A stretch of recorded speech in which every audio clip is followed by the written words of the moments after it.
ঘটনাস্থলে আছেন senior correspondent সম সাজু। সরাসরি চলে যাচ্ছি তার কাছে।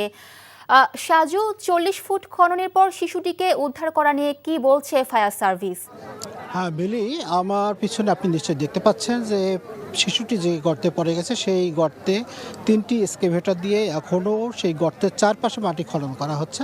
ফায়ার সার্ভিসের রাজশাহী বিভাগের যিনি উপপরিচালক মোহাম্মদ মঞ্জুল হক, তিনি এখন এই সার্বিক যে উদ্ধার তৎপরতা এটি তত্ত্বাবধান করছেন, তদারকি করছেন। আমি তার সঙ্গে কিছুক্ষণ আগে কথা বলছি। তিনি বলছেন যে স্থানীয় যে লোকজন তারা বলছে যে গত বছর যখন এই গভীর নলকূপের জন্য এই যে গর্তটা খনন করা হয় সেখানে 90 ফুট গভীর ছিল সেই গর্তটা।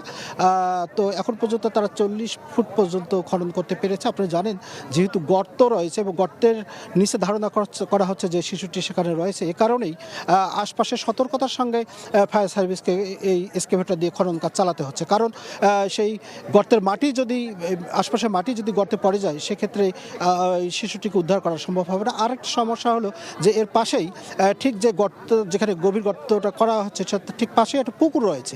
সেই পুকুরে পানি যেন আবার সেখানে যেতে না পারে সেই বিষয়টাও মাথায় রাখতে হচ্ছে। এ কারণেই জটিল হচ্ছে আসলে উদ্ধার তৎপরতা। তো ফায়ার সার্ভিসের কর্মকর্তারা বলছেন তারা সর্বাত্মক চেষ্টা করে যাবে যতক্ষণ পর্যন্ত শিশুটিকে উদ্ধার করা না যায়।